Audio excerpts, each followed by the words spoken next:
Let's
And welcome to an exciting episode of Paranormal Versus. As all of you notice, there are two of us missing, and unfortunately, Kell and Matt kind of got some takeout, and it didn't go so well. So we wish them a quick recovery. And with that being said, I will be your host today, and so y'all just have to bear with me. I'm a Texan, so I might be using some lingo you guys aren't familiar with, like y'all. So without further ado, I am going to allow our lovely guest to introduce herself. Hey everyone, and thank you so much for having me on. I'm Joe West, psychic medium empath. So I obviously am a psychic medium, and I do paranormal investigations as well. I'm an eclectic witch. I have alien spirit guides. I work with dragons. Yeah, I do all kinds of fun stuff. Hey, Kel. So I gotta ask, because I know there's differences in witches and everything. So what makes and how do you become an eclectic witch? So an eclectic witch is someone who pulls stuff from different paths. So like someone who follows just like a Nordic religion where they do the ruins and the Vikings and all that stuff. They're strictly, if they just are strictly that, that's what they do. Whereas I just look into all different kinds of stuff and I'm like, oh, I like this, I like that. So I'm not strictly just following like one path as far as that goes. I just look into all different kinds of stuff and I just go with it. Okay, so when talking about like studying, how do you just on your own study, say the natural, the dragon, all the different levels, or do you find another eclectic witch and say, hey, can you train me?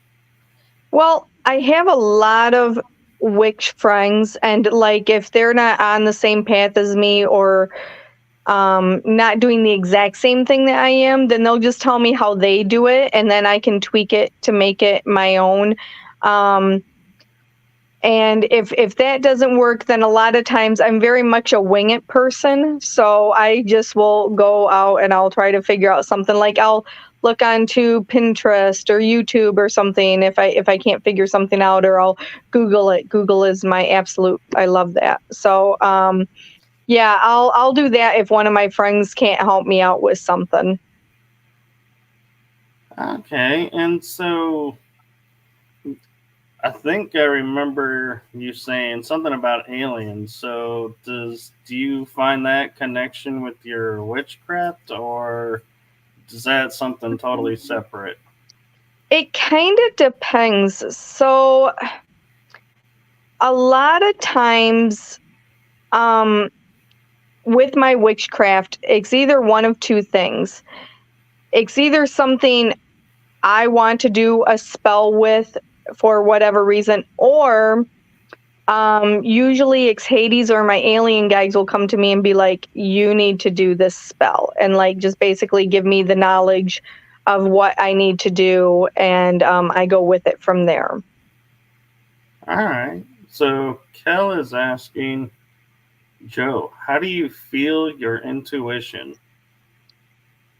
Oh gosh, that's such a good question. It's kind of hard for me to answer because so I've been this way my whole life. So for me, talking to spirits and everything is just so completely normal. And I talk to them just like I'm talking to you, like a regular normal person. So it's just that, how they say, your gut, when you know something is going on. And they'll say that if you have a mentor or someone that's helping you out, a lot of times they will tell you, they'll be like, if you know something, then that's your intuition. That's what's going on. So with me, it's like I can tell my senses are heightened up there. And I can just feel this like rise in my vibration, and almost like sometimes it feels like I'm being lifted off the ground like a little bit, and just like, oh, okay, something's going to be happening. That's interesting. And I'm kind of curious along those lines of, did this develop as a child? Did you start experiencing it, or did something happen that kind of triggered it later in life, or did it just always happen? You were like born with it. I believe I was born with it because I mean, now kids always have, imaginary friends and everything. So I'm not for sure about like all of that or when I was a kid or whatnot, but I know my very first thing that I remember as far as spirits coming to me was my dad. He passed when I was 13. And that night when I went to bed, he came to me and he held my hand and said everything was going to be okay. And I must have screamed out or something. My mom came to the room and she said, what was the matter? And I said, Dad just came here. And she was just like, okay. And that's my first thing that I remember with a spirit coming to me. I'm curious because we all, have experiences like that. Do you feel like because it was your dad that came to you first and you're able to remember that was preparing you and so you'd be more comfortable with it? Or do you feel like he was just the lucky one that drew the straw? I think he was just the lucky one that drew the straw. Definitely, because I feel like there was always other things happening, but I just believe as a child, I didn't really realize it at that time. The only other thing that I vividly remember having to do with my aliens is I was like 4 or 5, and we had a huge front yard, and I know that there was a swing set in my front yard. I went out there. I was on the swing. I was swinging. Everything was good. And the next day, when we had a balcony on our house, and I went onto the balcony, and my sister came out there, and I said to her, where's the swing set? And she says, what are you talking about? We've never had a swing set. And to this day, her and I talk about it, and she says there was no swing set. There was a swing set there. So it's either they brought me the swing set, my aliens did, and I was playing on the swing set, or somebody else had brought up that maybe it was an interdimensional thing where they had brought me onto a different planet, and I was like that. But I stand by my story. It's interesting because I was just having a couple of shows where we were discussing like Mandela effects, Mm-hmm. and we were pointing out that with timelines they say are merging, you could have been in a timeline where you had the swing set, and your sister is from a timeline where you didn't, and you merged, so she has no memory of it where you do, and you Yeah. both are right. Yep. Yep. Yeah, because we're both adamant. Like I'm like, no, there was a swing set. And she's like, no, Joe, there wasn't. No, but that's cool Yeah. that you have that experience and that you both are open enough to talk about it. Because I know my experience growing up was if I mentioned this to any of my friends, they would be like, "Yeah, you see that hospital down the street? They have a nice jacket for you." So I kept it to myself, and so I'm happy that you had such positive, open people around you. Yeah, yeah, and it is it's very very important that when someone comes up to you that you support them with that. It really really is, because a lot of times people, I mean, it can make you feel like you're crazy, and we're all a little bit crazy, but that's what you need. You need support when you're going through that, and I am very very lucky because my mom, way before I was born, was a Sunday school teacher. So, I mean, usually, but she never once doubted anything I said, never judged me, never nothing. My sister, the exact same way. So, yeah, I'm very, very lucky with that. And I'm kind of curious too, is when you paranormal investigate and people are sharing like, oh, I'm having this feeling, or oh, this EVP, has come, we got this on EVP, and you being an empath, do you ever challenge them and are like, no, this is not what's going on, you're misunderstanding, this is what's going on? Yeah, there's been a couple times, because sometimes when you go into paranormal investigations, if you know the place that you're going into or who lived there or whatever, which unless like I'm a true crime junkie, so unless it's true crime and I happen to know about it, I don't ever try to know about the place. um but you can be stereotypical of what you think is going to happen or what the spirit should be like or whatnot, and it's like, well, no, that isn't quite it. That isn't what happened. For an example, I was up in the Washera County Jail where Ed Gein was held, and I actually spoke with Ed, and he was on the cot, and the guy was showing me the knife that he used. And so I was standing in front of Ed and he was sitting on the bed, and he pinched my butt 3 times. Now, it wasn't like a whole handful of ass or anything, it was just these little tiny pinches. And when I told someone, they're like, really? That doesn't sound like Ed. I said, no, it wasn't like how you're thinking. It was like almost like a little kid trying to get away with it. That's what it was like. And then they were like, oh, okay.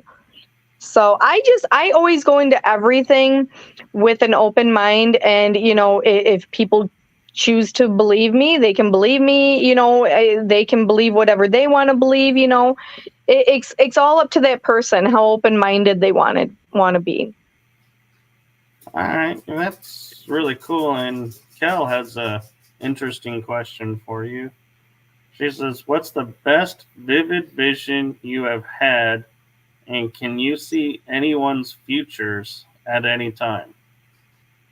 Oh, geez. There's been a lot.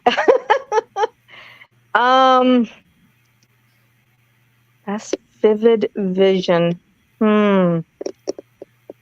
Let's see. Well, they kind of go hand in hand. So I am able to see people's futures, and sometimes, like, I actually had a gift. I say had, of seeing, unfortunately, when people were going to pass, and it didn't really connect with me.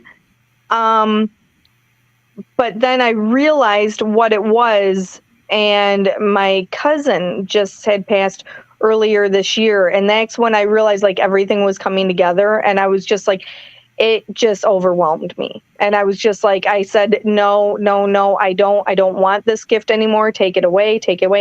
Because the aliens, my alien spirit guides, had told me that they had implanted this gift in me. So I was like, I need you to take it out. I don't want it anymore. And then I saw them pull a strand out of me. And so they left, like, if I had to give it a percentage, like 2%, they didn't want to take the whole thing out of me. So yeah, but I can see other futures, like when I'm doing readings and whatnot, like I can see if someone's going to get a job or meet a special someone, something like that. I can understand, with empathy and everything that you are, how overwhelming that can be. And so I wonder, how do you, like, in metaphysical terms, I call it make contracts with them of, this is your on time, this is your off time. Yeah. So how do you handle that? It's funny because I never used to set up boundaries or do anything like that. Like, it was just a free for all for me. I just let it be, whatever. And, but then I was like, it was literally like, in the movie Ghost, where, like, all the spirits are coming through. And I was like, it was like a subway station. Like, okay, enough is enough. No. So it wasn't until, let's see, probably about 10 years ago that I started setting up boundaries and times. And I was like, okay, when I'm sleeping, because they always want to come to me right when I want to go to bed. And I'm like, no, this is not a good time. So that's why I just say out loud, this is not a good time. We do this on my free time. So not when I'm at work or not when I'm going to bed, and I will start to say, I say one at a time. If it gets too many, usually I don't say it right away, because I can handle a couple. But if too many start coming through and then it's just too much, I'm like, okay, wait. You guys got to back up. One at a time. So how do you develop and, like, strengthen the gift that you have, or, take what they left you and keep it strong so that you can use it when you need it? You really, really have to be open-minded to everything. And the biggest thing that helps is breath work, focusing on your breath work. A lot of people get afraid of things, which is completely normal and natural. And what I've learned to do is, every time when fear would start taking over or anything, I just take in a deep breath and I use that breath to embrace whatever is going to be happening with me. Because I had been taking trance for about a year or so, and that's when the spirits enter your body, and then they use your body as a vessel to talk through. And that can be quite scary when that happens, but you have to be willing to be open-minded and embrace it. That's your biggest thing, because a person is only their own roadblock. And even if it's just baby steps, you don't have to like hurdle everything all at once. I always tell people, even if you only got a minute to yourself, that's all you need. Just work on it little by little. That's really cool, and that's great advice. And I'm kind of curious what you would say if someone came up to you and was to say, "Hey, I think I'm psychic, or I'm a medium, or I'm empathic, but I really don't know."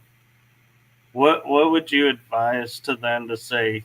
Okay, here's how you can determine if you are or not, and what you can do to help it. Yeah. I would tell him, I'd say, well, I'd give him my info and I'd say, well, let's, talk about it. What have you experienced? What is it that you're going through? Because like you said earlier, sometimes things can trigger those abilities. And again, you don't want them to happen at different times. So it's really all a matter of being a listening person and not being judgmental, and really having patience for other people out there with that, and definitely not hurrying them, and also knowing that, because everybody does things differently. There are some people that want to research everything before they do that, where, like I said, I just like to wing it. I go with whatever. Very rarely do I research anything. So you just tell that person however I do it, and then I tell them, I'm like, you do it however you're comfortable with, whatever makes you comfortable. And don't let anybody ever tell you that what you're doing is wrong.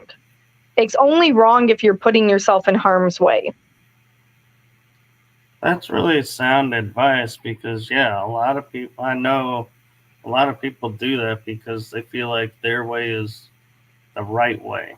And Yeah. so Matt has a question for you.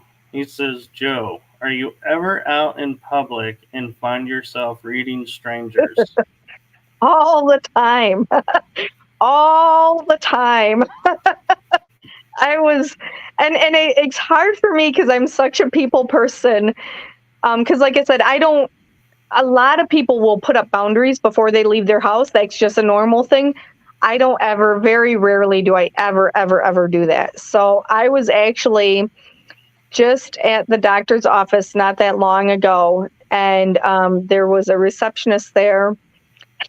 And I was just looking, I'm like, don't say anything, because I could just tell, like, his heart had been broke and everything, and I just wanted to encourage him, and just like, oh, just be quiet. Because usually, sometimes what I'll do is, if I have a business card on hand, I'll give them my business card, and I'll just say, you have such a great vibe or aura around you. I absolutely love it. Here's my card if you'd like to ever get in touch with me. Okay, and so I know from watching shows and experiencing like doing it in the round, do you ever do that where you have like a crowd of people and you're like, okay, here's I'm getting a message for you, there's something for you, or do you only do it on individual basis? I have done it with family. I think, let's see.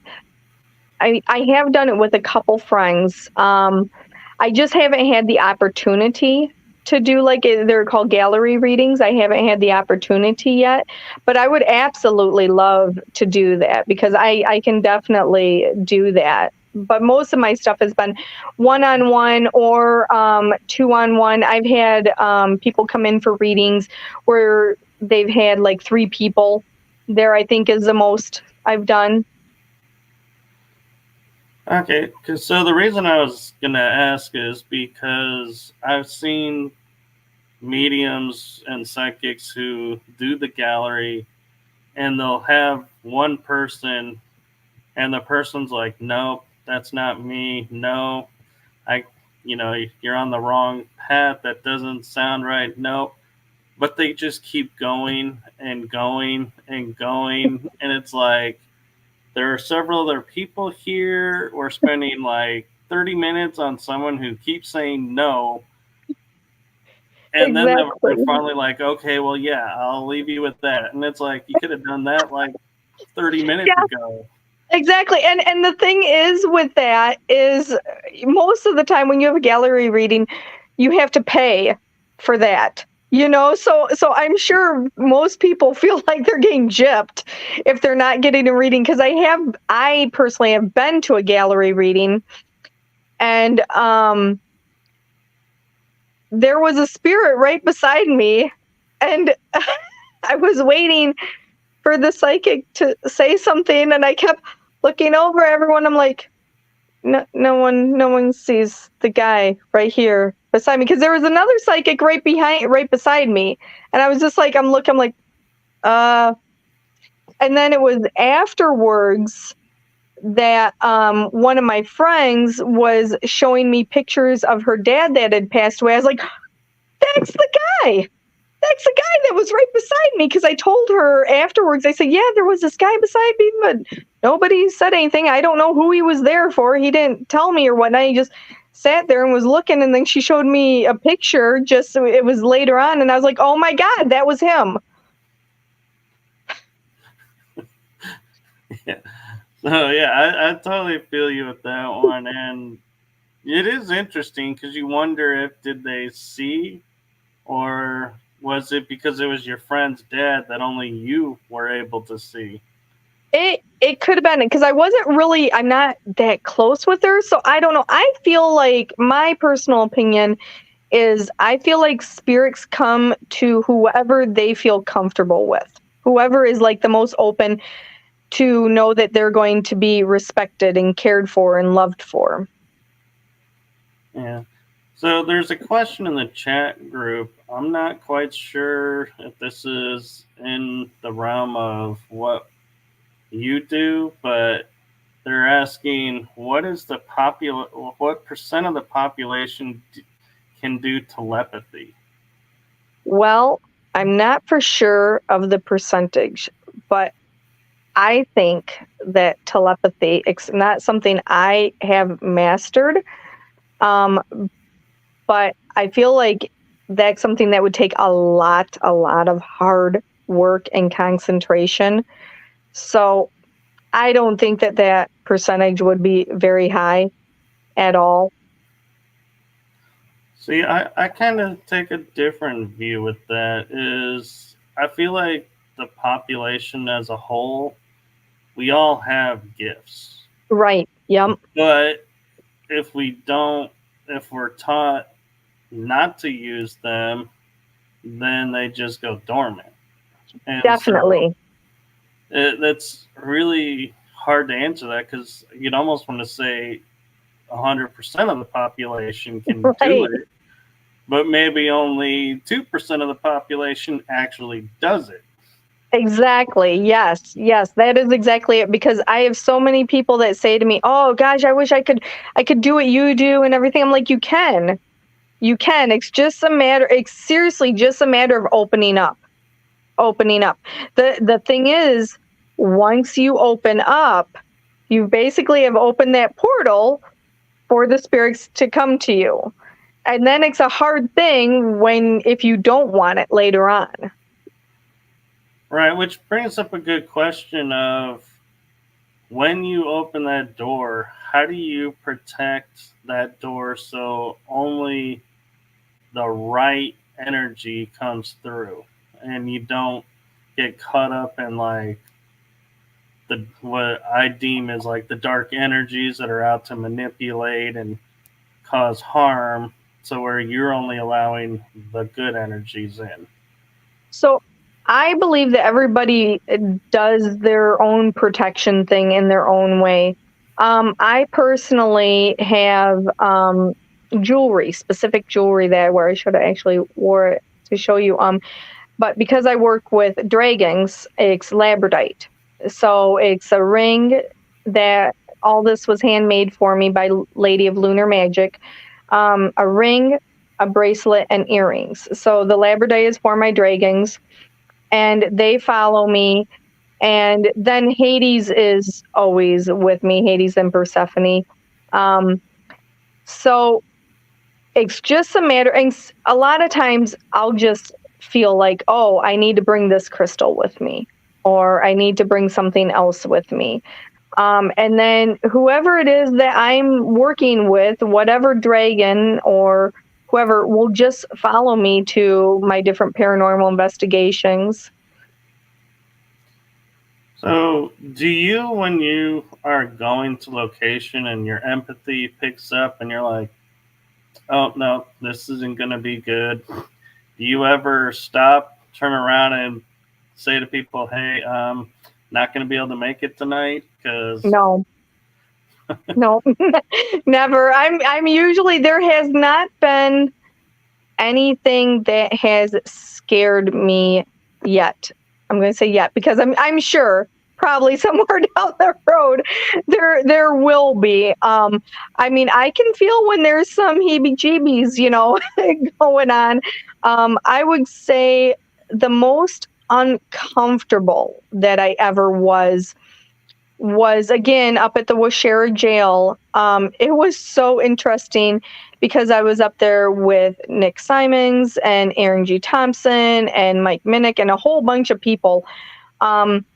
And they were using one of the pieces of equipment and asking questions. Do you want us to leave? Do you want us to stay? Because we were in the doctor's office.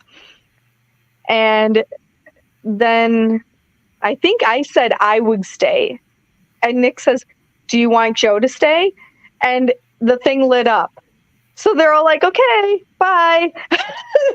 so then I'm like, okay. And he left the equipment there. So I'm like, okay. And Mary Hogan, her spirit showed up. And Egg's mother showed up. And Egg's mom, Augusta, put her hand on the back of my neck and just was holding it like really, really hard because she didn't want Mary Hogan's spirit to cross over or to leave that area or anything like that. So that was, I would say that would probably be the most uncomfortable I was.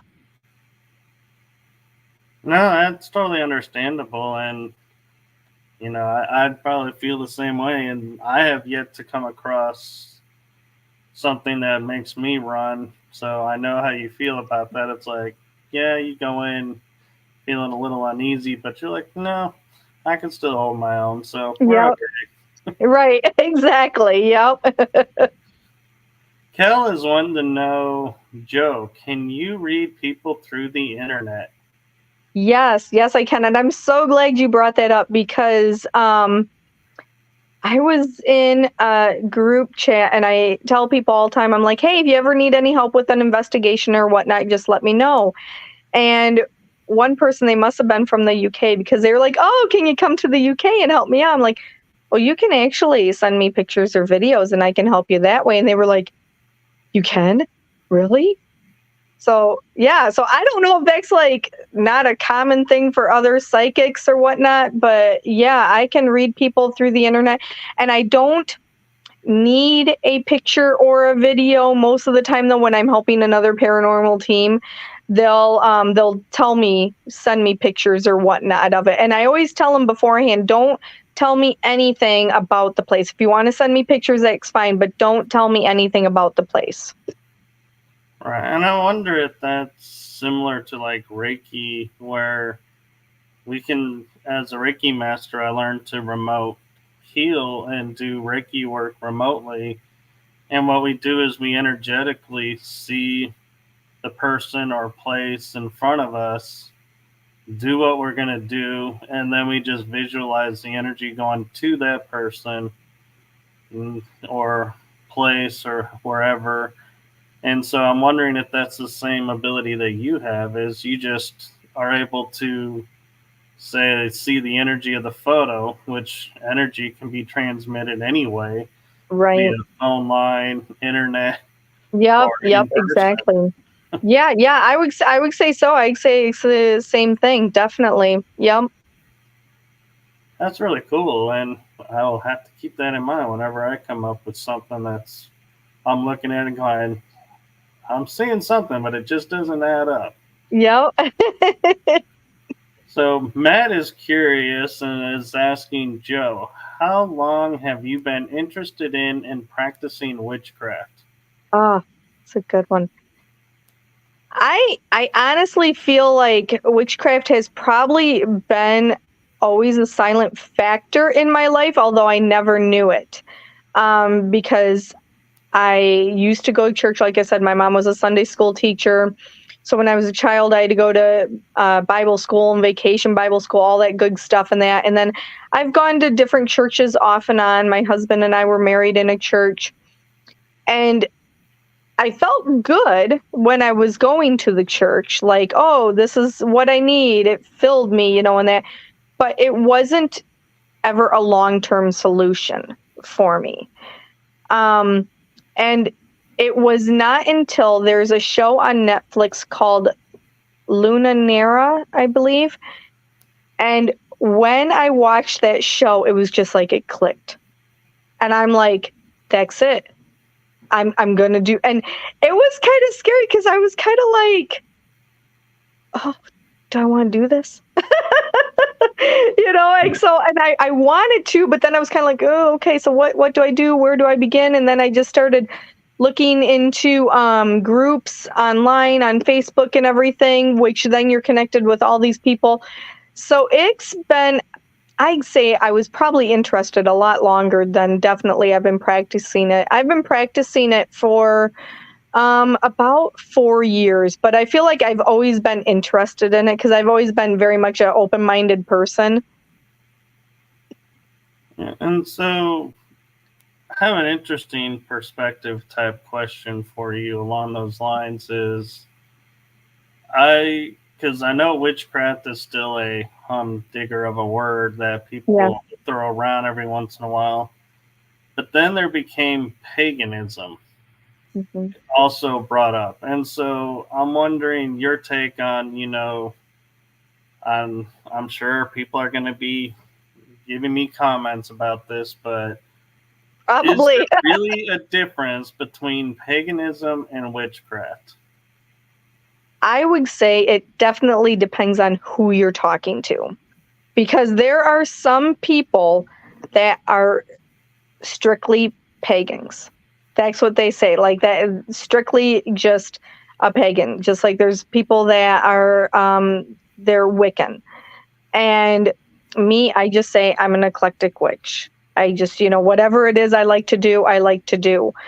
Um, so it really depends on who you're talking to, because some people are just hardcore into their path and what they want to do. Whereas, like I said, with me, I kind of do different things. So, especially in my path, there's things that I can pull from other things. Whereas a pagan, they're just going to do whatever it is they want to do on their pagan path. Right. And I studied a year of paganism, and I thought what was interesting is they were like, pagans and witches are completely different. And I was like, Hmm. well, what's the difference? And I never really got a clear answer because some people would be like, well, witches cast spells and pagans don't. And I was like, I learned to cast spells in pagan class. I'm like, so I'm confused now because wait a minute, I just learned what you said I shouldn't be doing. So what? Yeah, What's yeah. I I would imagine, anyone can correct me if I'm wrong, but some pagans might say, because I think I've heard this before, that pagans are, it's more of like a religion type thing rather than, whereas some people might say witchcraft is a study, I guess. Yeah, that could be true because I've seen a lot, and I could be wrong about this too, but personally, I've seen a lot of pagan rituals, Hmm. but not a lot of Wiccan rituals. Right, right. Yeah, yeah. And I have never like been in a coven or anything. I have a lot of witch friends and that, but I just prefer to, I mean, I'll help people out, and sometimes there will be some of my friends who if it's a special holiday or we need extra energy or something like that, we'll all say, okay, we're going to mentally get together because they're all in different stakes and that, like that, but never like a coven or anything, because I've heard that some covens, they have certain rules, certain rituals or whatnot. And I don't want to be held down by anything. Well, and the other thing that people don't realize about covens that I kind of keep my distance from as well is you're agreeing to your energy being shared amongst everybody. So if Right. somebody does harm to someone, you are equally a part of that, Yeah. whether you actually did it or not, because your energy was potentially used. Right. Right. Exactly. Yes. Yes. Very, very good point. Yeah. Well, thank you. And Adam has a interesting question I've been waiting to get to, and I think now's a good time to ask this. Is he says, Joe, how do you feel about going to look for Bigfoot? Adam and I have talked about this. So I'm all up for it. I've never been huge into Bigfoot. I don't know a lot about Bigfoot. But I know more about camping than Adam does. So when Adam and I do go look for Bigfoot, I'm going to have to be the camper person. And he's probably going to be more of the Bigfoot person than I am. So I would be, but I did tell him that if we really did go do this, I want to go with people that have been doing this for years, because I just don't want to go with somebody who's like, oh yeah, go take a left here, right there, and there you go, right there, you'll find it. I'd rather have somebody experienced with me. Yeah, I can understand that. And I have stumbled on a couple of Bigfoot areas, and I wasn't really looking at cryptids at the time. Mm-hmm. And I would be going through the tour, and they would say, "Oh, look at how these trees are bent in this form of this X." And I was like, "Well, yeah, that's really cool how nature did that." And they laugh and they go, "Oh, that wasn't nature. That's a sign that Bigfoot's around." And I'm like, "What?" I'm like, "So because two branches bend and form an X, that's Bigfoot's around?" Okay. That's exactly Um, that would be my response too. I'm like, so let's see how this goes. And then there would be times where you could see like something actually did bend, and I'd be like, hey, that looks more like. And he's like, yeah, you're getting it. And I'm like, okay, so it's not just a natural X. It's Right. like the trunk goes up and then bends. I'm like, that I can get behind. Okay. Yeah. But what really got my attention was where I was there was like these rocks that were stacked in like an arc. Okay. And it was really small, but the energy coming off of it was like extremely high. Like it was like a small little like portal. And I go, is that Bigfoot related?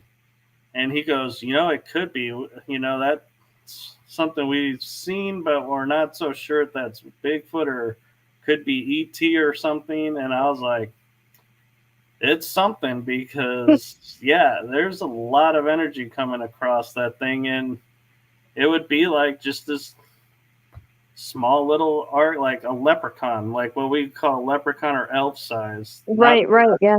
Lord of the Rings size. So I'm talking Yeah. about the tiny kind. Right.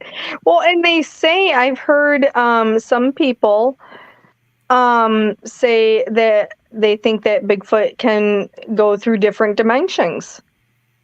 So, I mean, that won't surprise me that there was a portal there if he can do that. Yeah, and I'm one of those proponents because people will always say we've never seen their camp, we never see their home. Mm-hmm. And I'm like, could it be because it's not here? Right. And I say the other thing is when we look at an object coming out of, say, a portal into another portal, the energy between the two blurs everything in the middle. Mm-hmm. That be why almost 99% of the photos of Bigfoot are blurry because he was Oh, passing that's a good through. one. Yeah. So yeah, I'm like, Bigfoot's either playing the best game of hide and seek, or Mm-hmm. is like just this is like his passing through on vacation.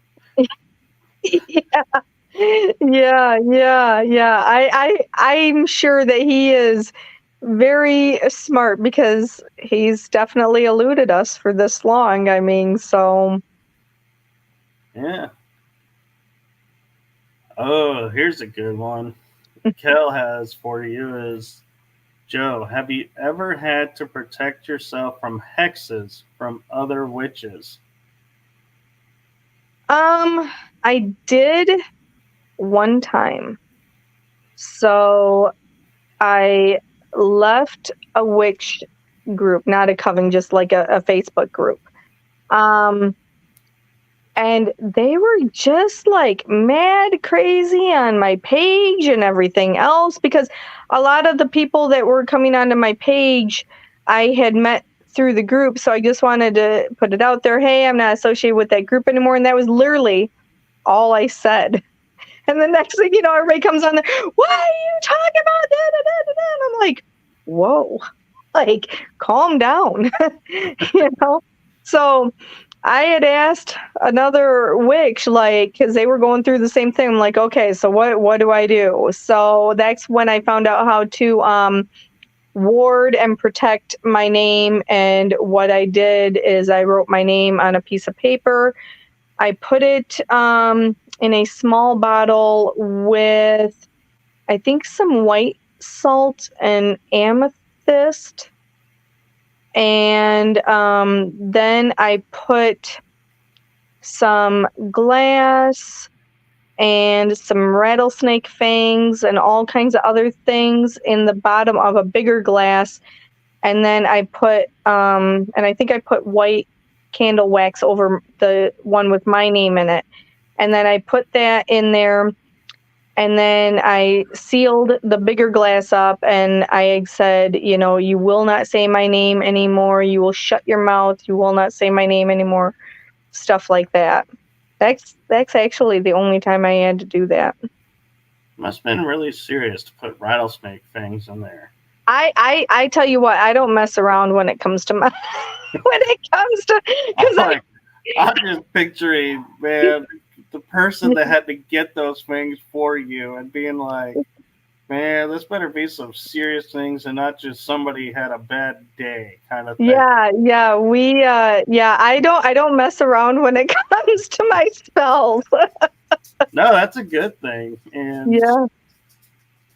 I was about to ask, what about, for people? And then I was like, as you're listing what you did, I was like, yeah, I don't see the average person going and walking into a store going, hey, do you have a fresh supply of rattlesnake fang?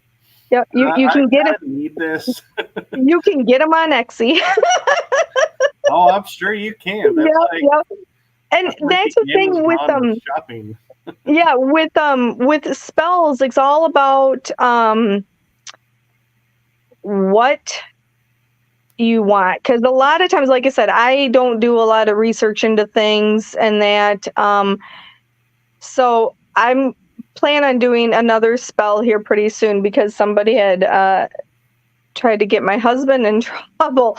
We've had a falling out with the neighbors. They got divorced and whatnot, and the husband was all irritated. And he tried to get my husband in trouble. And I'm like, you do not F around with my husband. No. You have no idea what you just did now, because now you've unleashed the inner witchy bitch in me, because there's no saving you. It's just not. So I was telling my friend, because I envisioned right away, like, what I want for this person. And then I told my friend all the ingredients that I got. And she's like, oh, my Lord. Like, what? Oh, my. Okay. Yeah. I'm making a mental note. Stay on your good side. It takes a lot to make me mad, and usually it's something. I'm very protective over my husband, so I'm so the same way. You mess with my family, and you got a whole nother side of me that nobody sees. yeah, exactly. Rather than that, I'm good. So Kel has a comment here, and I'm sure we're going to hear a lot about this, but she says Wicca was made up by Gerald Gardner in the 1950s. I'm not quite so sure, Kel, we want to use the phrase made up. Might want to say, I'm glad you said it because I was kind of thinking the same thing. we might want to reword that to Wicca was started by Gerald Gardner in the 1950s. The term. Oh. Well, But, yeah, I don't know who that is. I know a little bit about Wicca, and that's really it. yeah, I studied paganism, and I don't remember that name ever coming up either. So, but then Kel says, Joe, what advice do you have for people wanting to learn witchcraft? So a couple things. You can go out and you can buy some books. I feel like, books or Google or whatnot is always a good start because you want to learn about things. And then surround yourself with good witches. Now, depending on what you're into, there are some people who are just hardcore dark witches because there's all different kinds. There's light, there's gray, there's dark. So whatever path you're into, surround yourself with those type of people because otherwise things can just get muddy and you're going to hear all different kinds of things. But the biggest thing is to really, really, really go with your intuition. Or if you work with a deity or a god or goddess, really listen to them because they're going to be the ones that are really going to help and guide you through all of that. And whatever it is that you want to say when you're doing a spell, it doesn't have to rhyme. It doesn't have to be a specific thing. You just say whatever you want to say. If you're really upset at someone and you want to curse them or whatever, say, I want to F them up. It's okay to do that. It's okay. Or if you want to bring prosperity to someone, you can do that. You just say whatever it is you want to say. Just go ahead and get it out. I would say as long as you don't harm them. Depending on what they did. I kind of like the do no harm part, but yeah, I always the way I you mess with family, it's like right, it's hard not to harm, no right. harm. Yeah, the way I look at it is, and that's the other thing. This is just my own personal thing. Is that whatever action you're doing. If you are wanting to do something for someone, whether it's good, bad, whatever, I feel like it has to be justified. So, if you just are throwing it out there because one day you got upset over, let's say, spilled milk, I mean, is it really worth it? Because you're putting all that energy into it. So you have to really make sure, do you really want to give out that energy into that spell? Is it really, really worth it? Well, and also you have to look at, when we say no harm or, harm may happen, we have, we have to look at too is to what degree. It's like, exactly, not wanting death. Right. If things change and you're like, oops, I was wrong, you want to be able to go, hey, let's fix and, mend what was, but you can't mend death. Right. Exactly. Yeah. And that's like a very extreme side. I'm really glad actually that I don't know anyone that's ever wanted to cause death or I've heard about that or whatnot, because I I wouldn't want to be associated with that. I would actually feel sorry for the person that is trying to do the spell on the other person, because I feel like there's obviously a lot of trauma and hurt there. Yeah. Or in the case of like a hex, my experience has been the hex may start out as one thing, but as you let it go and you don't watch it, it starts to morph into its own. So it kind of takes the life of its own, and then it becomes a bear to undo, because it's like, well, the original intent of the hex, that's an easy fix, but now Yep. it's this, and so it's now affecting this, and this. Yes. Now, how do I get? And it's like, yeah, you got to be careful when you put hexes out that it's something you can undo or can be undone, because if left alone, they could actually end up going to death. Right, right. You're responsible, even though that wasn't your intent. Yeah, yeah. So anyone starting in the witchcraft or wanting to learn it, just first surround yourself, with the knowledge and that of it, and people that are in the same path as you, same ideas as you. And just start off with stuff small. What is it you want to learn? What is it you want to do?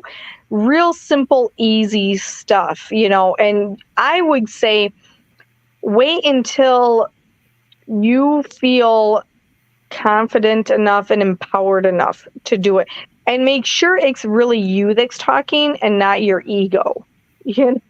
That's a huge thing, because like you said, you don't want to get mixed up into something that you think you have control over, but you don't. Yeah. And Kel mentioned, yeah, okay, we'll say started. She said, Google him, and she messaged me, and she said that yeah, he started it, and she studied it for like 8 years in the 2000s, and he said he liked watching naked young women dancing around his garden. I read loads about him, so Oh. yeah, you gotta So watch too what you're learning, why you're learning it, and why you're getting into it. yeah, yeah, exactly, exactly. Yep, yep.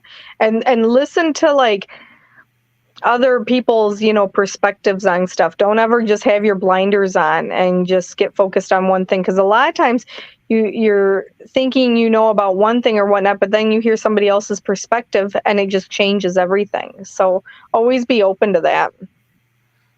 So I have a question for you that I doubt you've ever been asked, and might challenge a little bit of your thoughts in a way I'm not sure if you've ever thought about. I like it. Let's go. So with the knowledge of ETs being out there, and I feel like a lot of things that have gone on in history we marked as being supernatural were really ET influence, or being there. So my question to you is, do you think it's possible that like the witchcraft and paganism and all of that nature study could be remnants of an ET race, and those that practice it are like hybrids who have that gene inside them, and that's why they're more attuned to it? I think it very well could be. It very well could be. Because like I said, the ability I had, and when my alien guides told me that they implanted me with it, and then they took the majority of it out of me. So, I mean, I would say that that's definitely a possibility. And you answered that way too fast. I thought I had you on that one. You're like, yeah. Well, I always try to be open-minded. I mean, the thing is, it has to start somewhere. And a lot of times we don't know where it is. How did we get this or that, and So if my alien guides wouldn't have told me that they had implanted that in me, I wouldn't have known. Makes sense, yeah. So I wonder too, when you are on investigations or walking around in a crowd and your empathy goes off, do you ever sense and going, wait a minute, you're not human. What is going on?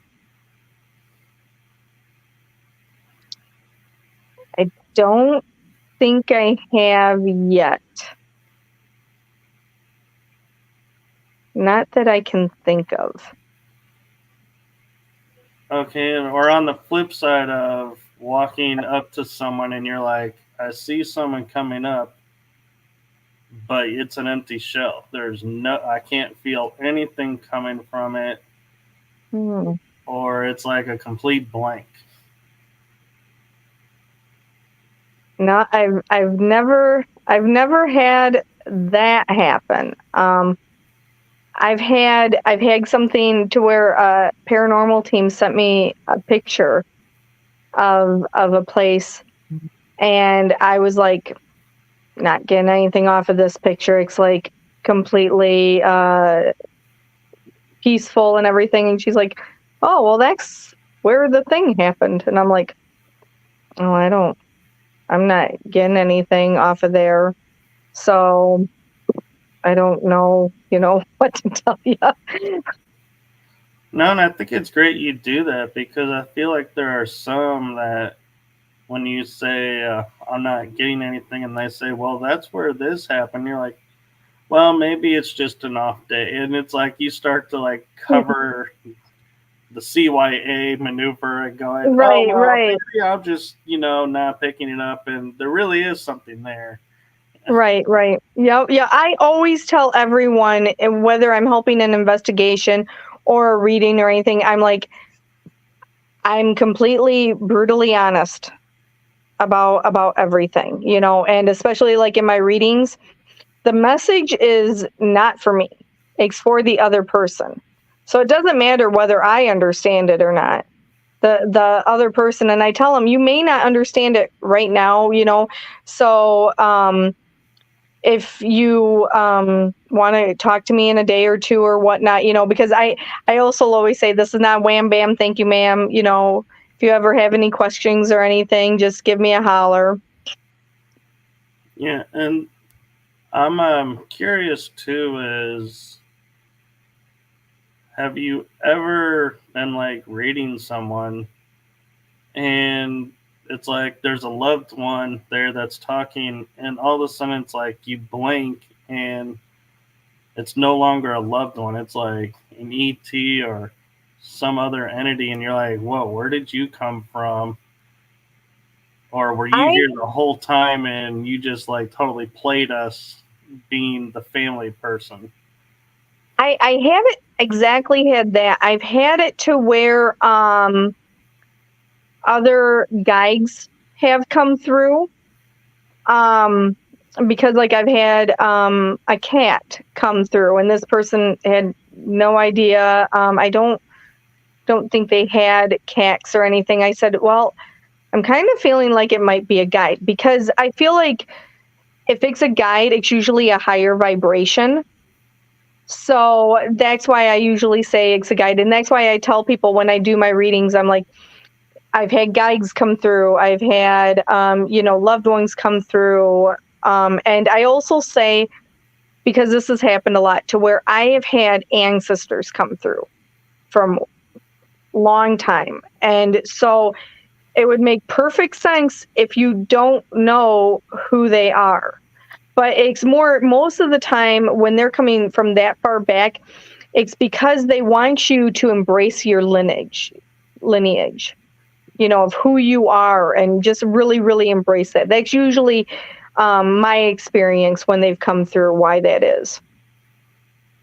And talking about lineage, what is your opinion, if you have one, or thoughts around how certain things they are starting to feel like is passed through bloodlines?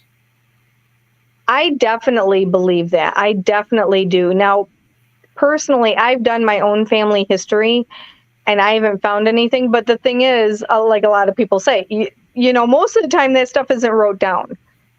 So unless it was openly practiced and somebody passed down the grimoire to you or something, you know, their spell book, whatever it was, you're not going to know about it. Right. But Yeah. I definitely 1,000% believe that because it's interesting. My daughter has abilities, and my grandson, her son, has abilities, and it's just like it's completely crazy. He sent me a video, and it had mine and my best friend's song in it, and I was just like, and he's going to be 11, I think, in November. And I was like, I asked my daughter, I said, wait, did I ever tell you about this song? Like, did you tell him? She's like, no. And I was like, okay. And she's like, oh, he was very adamant that he had to send this video to you. And I was like, see, yeah. So, yeah, definitely passed down. Yeah, and I have to agree with you with the history recording because, especially in the, like, say, 1400s to 1800s when religion was like ruling the world, and if you disagreed with them, you had a chance of ending your lineage before it starts. And so I don't see like Miss Smith going, well, I was abducted by aliens and inserted with a fetus, so George was born, 9 months after that happened. So, well, I'm positive, this happened, but maybe it was natural. Exactly. I mean, even when I came out as a witch, I was kind of like, it was more my abilities and paranormal before my witch stuff. But my husband basically outed me as a witch. So I know. So he's not into anything I do, although I think he's starting to come around. But he's never been into what I do, but he totally supports it. He doesn't really have a clue as to any of the equipment or anything else. He knows I talk to spirits, and that's pretty much it. And so when I started my business online and everything, and I was going through all my stuff and was having guest speakers and all this stuff on there, and I'd go out there and I'd tell him about it, and one of his friends would be by him, and he would say, oh, because the person would be looking at me like, what the hell is she talking about?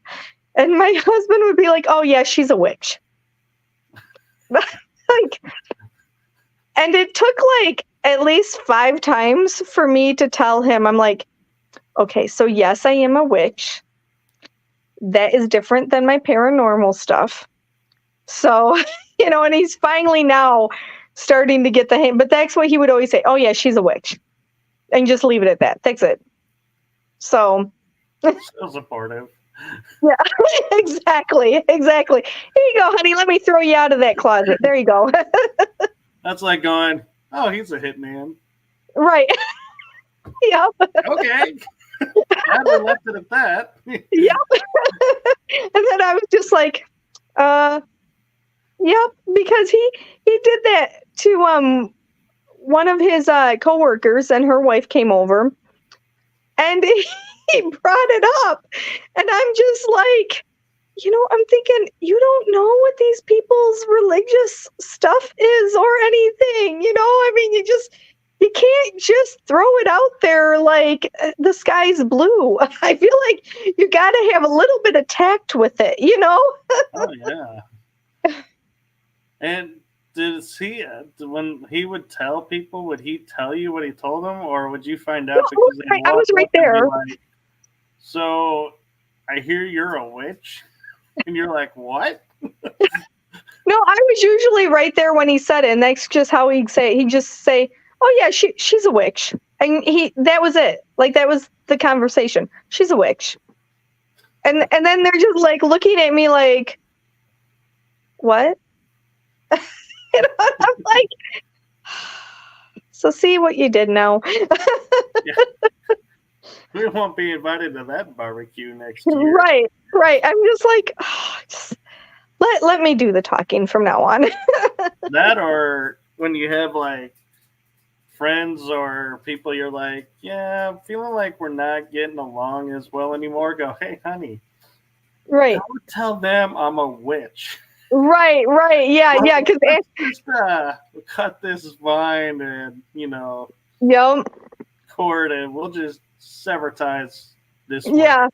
Because that's what I did with when he asked his when he had his friends over, his coworker and his wife. I told him afterwards. I said, really, you gotta ease into that. You can't just throw that out there like that. Yeah. I'm just like, you gotta, because usually I can tell if somebody's into whatever it is I do or whatnot, and because I like to talk about what I do, but I mean, if they have that look like, oh shit, what did we get into? Okay, Yeah. then it's like, okay, we don't talk about it anymore. Yeah, it's like that song, we don't talk about Bruno. Yes, We yes, don't talk about this exactly. Yeah, unless we're in the right vibe. right. Yes. So, what advice would you have for people who are wanting to learn empathy and like learning how to be an empathic reader? I would definitely say, because most of the time when you're empathic, you are. It's one of those things where it's like, oh, I felt this when I walked into the room, or somebody comes over and you just know they're having whatever kind of day, their feelings and that. So the biggest thing is making sure you're building boundaries. That's the biggest thing that I learned about it. Whether you want to or not, whether you think it's a good idea or not, you have to set up some sort of boundaries, because every time you leave yourself open, you're leaving yourself open for all their stuff to come onto you. And nobody wants to deal with it. That's a lot. That can be a lot to deal with. So, definitely the biggest, most important thing is to set up boundaries and to really know yourself, really take time for yourself. So that way you know how much you can handle. And also look for other people that you can confide to, because that's going to be really, really huge, because there's going to be times where you're going through a lot. Maybe you did something wrong or whatnot. You don't know what you did, and you just need somebody to talk to. You need those people, those supportive people around you. So, I'm curious your opinion of how do you discern like what is out in the public emotionally and what is yours? It's really a matter of knowing yourself, knowing your true self. Because a lot of people, can say, oh, I know me. But do you really know your true self? Because, and I tell this to people all the time, when growing up and everything else, you're always hearing other people, like let's just say, for example, college. Oh, you should go to this college. You should do that. You should get into the family business, whatever. All that stuff gets in your ear, and then you may hold on to that for a long, long time. So after a while, let's say you got into a bad relationship and you learn to pick up all these habits or something, we all lose ourselves somewhere down the way. And so you really have to get back to your true self. And once you do that, then you will 100% know your true authentic self. So, how do you go about keeping yourself protected from the energies of everyone around, like the mass, like they call the mass consciousness, where if everyone's in fear mode, you don't get sucked into the fear, that you maintain yourself and keep that ability strong. So it's kind of like a twofold question: is how do you protect your your feelings and energies and build it up? So anytime I need protection, it's always my dragon and Hades is always with me. And I envision myself, they always put me in a dragon egg. And depending on how much protection I need, either Hades is there or he will cover that dragon egg with volcanic rock or ash. And then I'm secured in that egg. And so even though I know I'm in that egg, I could still, get fear, but I am not only confident in myself, but I'm confident in who I work with, what I work with. I know that Hades, Persephone, my dragons, everyone that I work with, my aliens, they all got my back. They're all going to help me. They've proven it time and time again. So I have 100% confidence in not only myself, but also in them. That's cool, and that's good to have. And so, is that something that people can build upon or like go through a meditation to develop for themselves, or what's your Yeah. recommendation? Yeah, so if you're not working with anyone right now, but you want to work with someone, how I started it was I just did a meditation and I called out. I said, if there's anyone that would like to work with me, I would love to learn. I would like to work with you. And I had Red Fairy come to me because I'm Sagittarius. I wanted to work with fire. And that was the first thing that came to me was a Red Fairy. So it's just that building up, being confident in yourself first, because then you can learn to trust in the others. And then once you do that, once you start working with whatever it is, deities, fairies, it's just the coolest thing. It's really, really neat, and it helps build your self-esteem and your confidence and being in those quiet moments. And so many people say, oh, I don't have time. I have this busy life and da da da da da. This is my solution for all you busy people that don't have time for meditation. Anytime you take a shower or a bath, that is your time. I don't care if you have kids or whatever. You shut the door and you take the minute. And when you're washing yourself, you're only thinking of yourself. You're taking that extra time just for yourself. That's your meditation. If you have no other time, that's when you do it. That's great advice, and that's really helpful. And yeah, and so the other part of the question is those people who may like kind of like you and I, where we were born into like certain gifts, but no one's really around to help them, like build it up and make it stronger, like, flex the muscle, so to speak, of it. Yeah. What advice do you have for those people to be able to build up and strengthen their gift when they're surrounded by people who are going to be like mocking and being like, no, you don't have that? You just have to have a backbone. You just have to believe in yourself 1,000%. When no one else, when everyone is telling you you're a shit talker, you shove the shit down their throat. That's just you have to be that way. You have to build that confidence in yourself. You have to let your voice be heard. And the way if something is holding you back, how you know that is you can work with your chakras. So your throat, your root chakra, whatever it is, if you put your hand in front of, like, say, your throat chakra, and if it moves in a clockwise motion, then that means it's working correctly. If it is going in reverse, then that means you're giving out too much. You're getting too much back. It's not working correctly. If it does nothing, then that means it's blocked. I'm like, I can feel the energy moving, but yeah, I wasn't seeing my hand move, and so I'm like, I don't know if that's.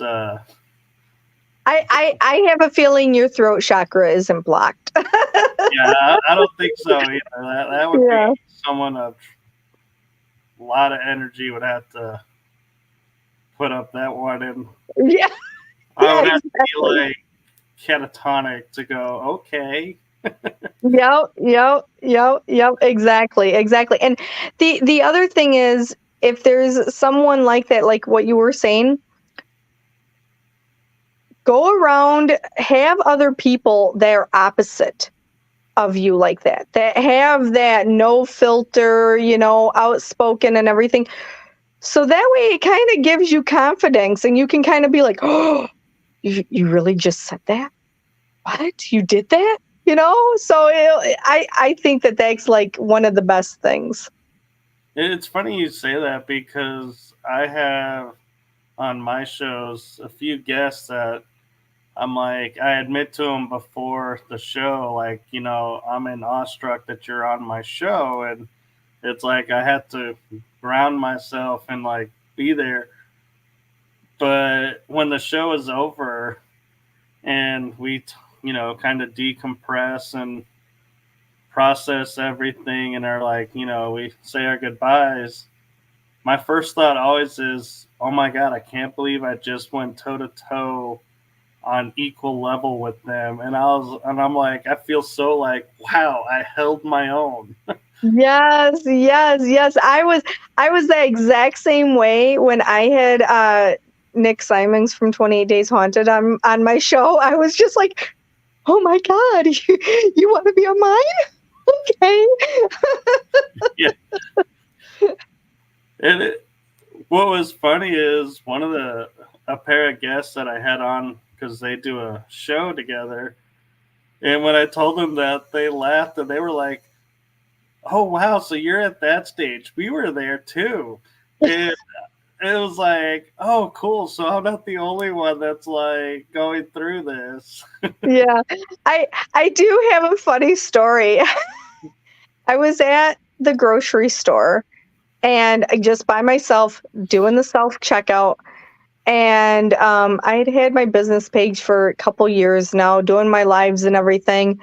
And so I'm doing the self checkout, just minding my own business, getting my groceries through. And all of a sudden, I hear someone say, Joe West. I turned, and here's this guy with this huge grin on his face, just huge grin. And he's like, Joe West, I'm your biggest fan. And I literally was like,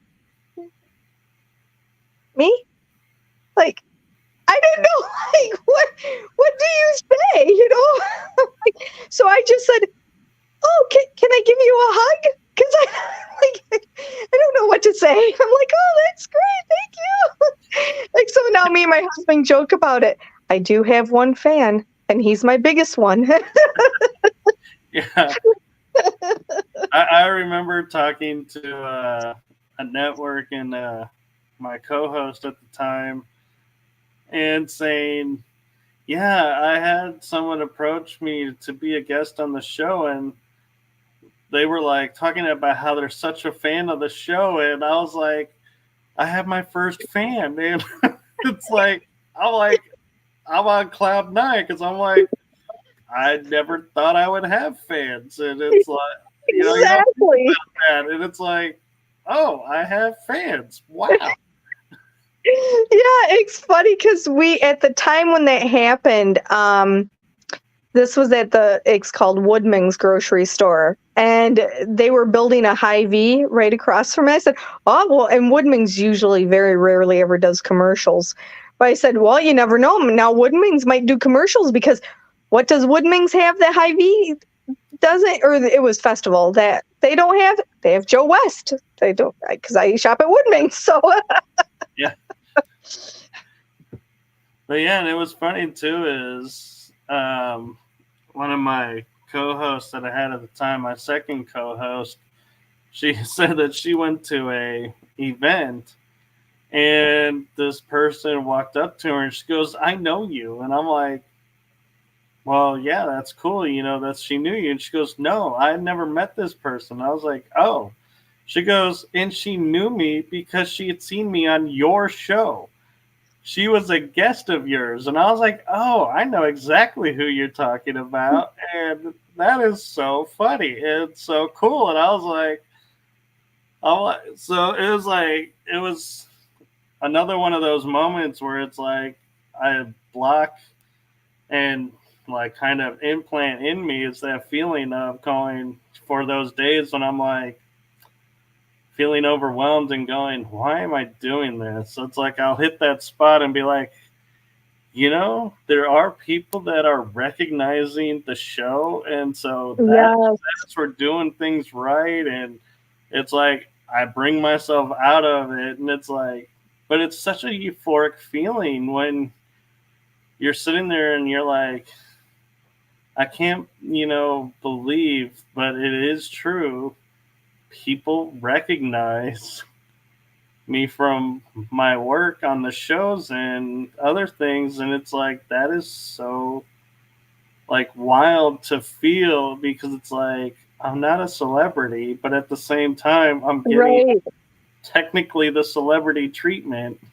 Yeah, yeah, yeah. Because, like you said, anytime somebody recognizes you, I know I was at an event and I post stuff all over different apps and everything. And this lady had come up to me and she was like, and I looked up and she's like, oh, you're Joe West. She's like, I didn't recognize you without your hat, because in my previous profile picture I had a hat that I was wearing and I was like, yeah. So I was like, oh, that's cool. She recognized me from that. And it's obviously a fan because she knew about the hat not being there. Right, exactly. But so we're actually approaching an hour and a half. So I put some of the links where people can find you in the description. Where do you like people to go to look for you? Um, I'm on Facebook the most, but I do have Instagram and TikTok. Those are my main social media platforms. Facebook is my main priority. And if all you guys can invite people, I'm only like 27 people away from 1,000. I'm trying to get to 1,000. So let's hit it. Let's make it happen. And even if you just want to reach out and say hi, my personal page is just Joe West or whatnot. You can reach me through my business page and everything. And I usually do a show on Sunday called Coffee and Clarity. Right now, I'm kind of in my rehab because I had foot surgery. So I haven't been doing it lately, but I'm going to get back into it here pretty soon. So I hope your foot's feeling better. thanks. And yeah, it's kind of funny because it's like I saw your post about needing more followers and subscribers. So I went over to look, and I was already on it. So I was like, if I and redo, will that give her one? And I was like, no, that'll just put her right back where she started. So I was like, darn it, I can't help because I already helped.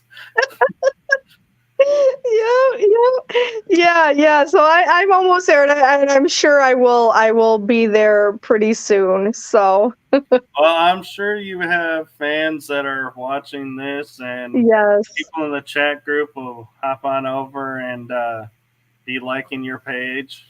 yep, definitely. Don't Well, make me thanks lose so people.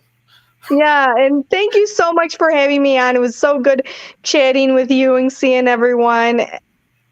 Yes, and we'll have to have you back on so that you can be face to face with Matt and Kell. Yes, definitely, for sure. And we do want to reiterate that Oh, see, there you go. My friend Heidi Pop says she Aw, will subscribe. thank you, thank you. So there you go. There's one more closer. One more. So again, we want to say, Kell and to Matt, do get to feeling better. And Yes. on a personal note, do find better places to get takeout from. Yeah. But with that being said, we're going to say good night, good day, good afternoon, wherever you are in the world. Make it a blessed one. Fill it with love and joy. All right. Good night, everyone. See ya.